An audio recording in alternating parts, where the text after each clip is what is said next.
Introduction. This book is a guide to the practice of centering the mind. There are two sections. The first deals almost exclusively with the mind. But because the well-being of the mind depends to some extent on the body, I have included a second section, Method 2, that shows how to use the body to benefit the mind. From what I've observed in my own practice, there is only one path that is short, easy, effective, and pleasant, and at the same time has hardly anything to lead you astray. The path of keeping the breath in mind, the same path the Lord Buddha himself used with such good results.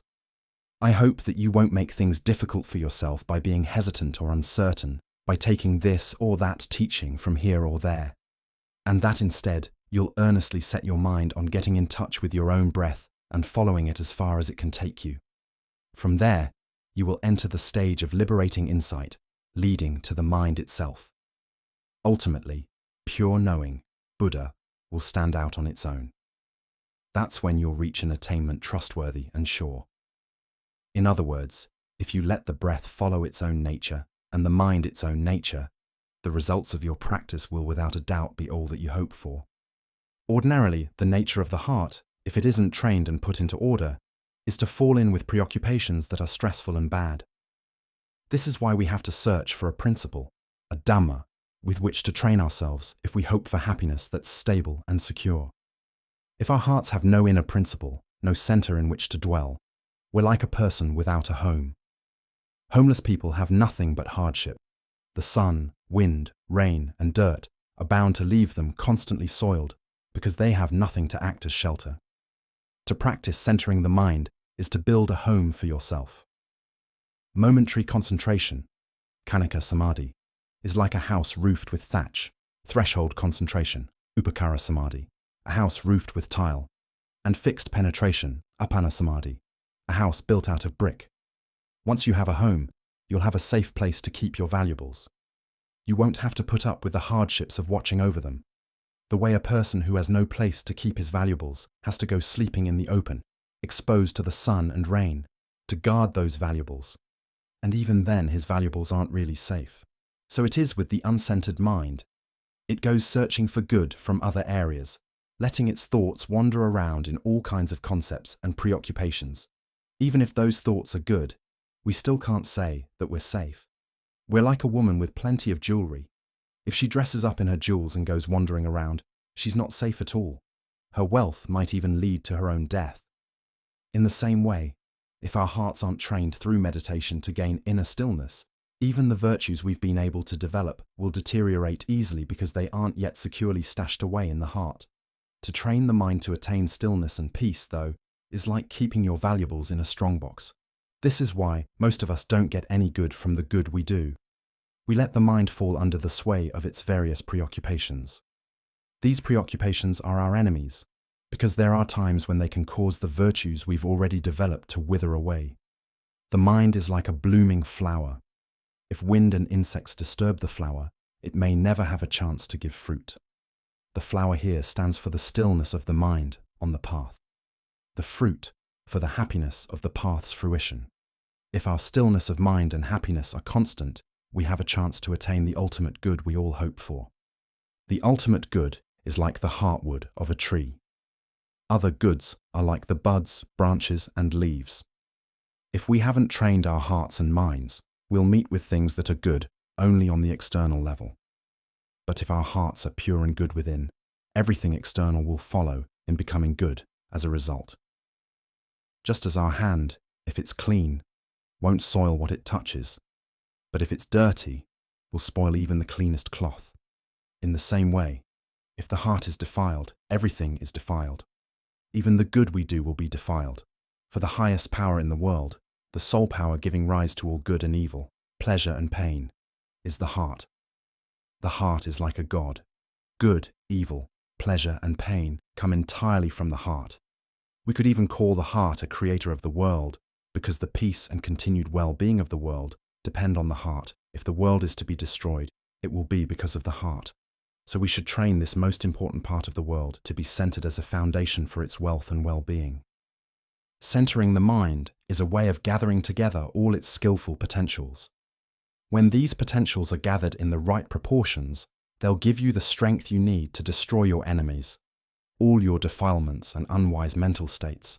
You have discernment that you've trained and made wise in the ways of good and evil, of the world and the Dhamma.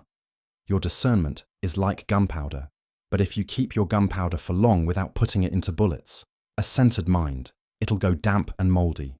Or if you're careless and let the fires of greed, anger, or delusion overcome you, your gunpowder may flame up in your hands, so don't delay. Put your gunpowder into bullets so that whenever your enemies, your defilements, make an attack, you'll be able to shoot them right down. Whoever trains the mind to be centered gains a refuge. A centered mind is like a fortress. Discernment is like a weapon. To practice centering the mind is to secure yourself in a fortress, and so is something very worthwhile and important. Virtue, the first part of the path, and discernment, the last, aren't especially difficult. But keeping the mind centered, which is the middle part, takes some effort, because it's a matter of forcing the mind into shape. Admittedly, centering the mind, like placing bridge pilings in the middle of a river, is something difficult to do. But once the mind is firmly in place, it can be very useful in developing virtue and discernment. Virtue is like placing pilings on the near shore of the river. Discernment, like placing them on the far shore. But if the middle pilings, a centered mind, aren't firmly in place, how will you ever be able to bridge the flood of suffering? There is only one way we can properly reach the qualities of the Buddha, Dhamma, and Sangha, and that's through the practice of mental development, bhavana. When we develop the mind to be centered and still, discernment can arise. Discernment here refers not to ordinary discernment, but to the insight that comes solely from dealing directly with the mind. For example, the ability to remember past lives, to know where living beings are reborn after death, and to cleanse the heart of the fermentations, asava, of defilement. These three forms of intuition, termed jnana-kaku, the eye of the mind, can arise for people who train themselves in the area of the heart and mind. But if we go around searching for knowledge from sights, sounds, smells, tastes, and tactile sensations mixed together with concepts, it's as if we were studying with the six masters, and so we can't clearly see the truth, just as the Buddha, while he was studying with the six masters, wasn't able to gain awakening. He then turned his attention to his own heart and mind and went off to practice on his own, keeping track of his breath as his first step and going all the way to the ultimate goal. As long as you're still searching for knowledge from your six senses, you're studying with the six masters.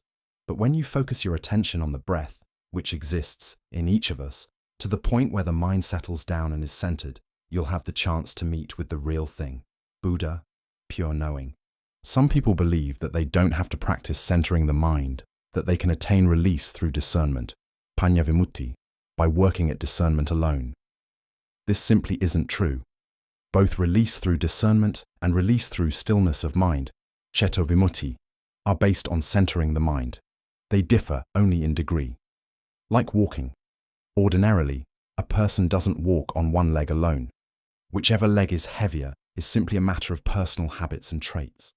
Release through discernment begins by pondering various events and aspects of the world until the mind slowly comes to rest, and once it's still, gives rise intuitively to liberating insight, vipassana jnana.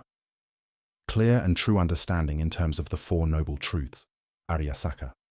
In release through stillness of mind, though, there's not much pondering involved. The mind is simply forced to be quiet until it attains the stage of fixed penetration.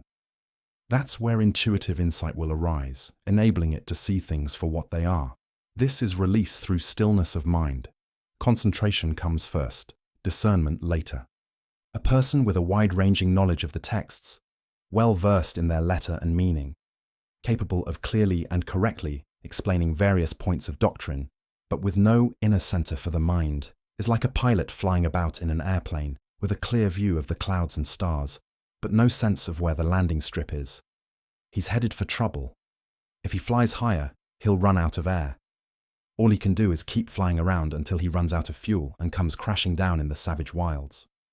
Some people, even though they are highly educated, are no better than savages in their behavior. This is because they've gotten carried away, up in the clouds. Some people, taken with what they feel to be the high level of their own learning, ideas and opinions, won't practice centering the mind because they feel it beneath them. They think they deserve to go straight to release through discernment instead. Actually, they're heading straight to disaster, like the airplane pilot who has lost sight of the landing strip. To practice centering the mind is to build a landing strip for yourself. Then, when discernment comes, you'll be able to attain release safely. This is why we have to develop all three parts of the path: virtue, concentration, and discernment, if we want to be complete in our practice of the religion. Otherwise, how can we say that we know the Four Noble Truths? Because the path, to qualify as the noble path, has to be composed of virtue, concentration, and discernment. If we don't develop it within ourselves, we can't know it. And if we don't know, how can we let go? Most of us, by and large, like getting results but don't like laying the groundwork. We may want nothing but goodness and purity, but if we haven't completed the groundwork, we'll have to keep on being poor. Like people who are fond of money but not of work.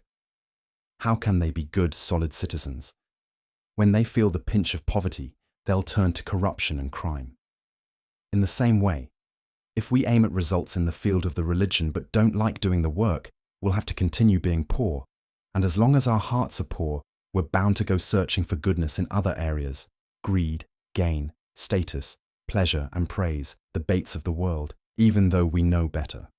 This is because we don't truly know, which means simply that we aren't true in what we do. The truth of the path is always true. Virtue is something true. Concentration is true. Discernment is true. Release is true. But if we aren't true, we won't meet with anything true. If we aren't true in practicing virtue, concentration, and discernment, we'll end up only with things that are fake and imitation. And when we make use of things fake and imitation, we're headed for trouble. So we have to be true in our hearts. When our hearts are true, we'll come to savor the taste of the Dhamma, a taste surpassing all the tastes of the world.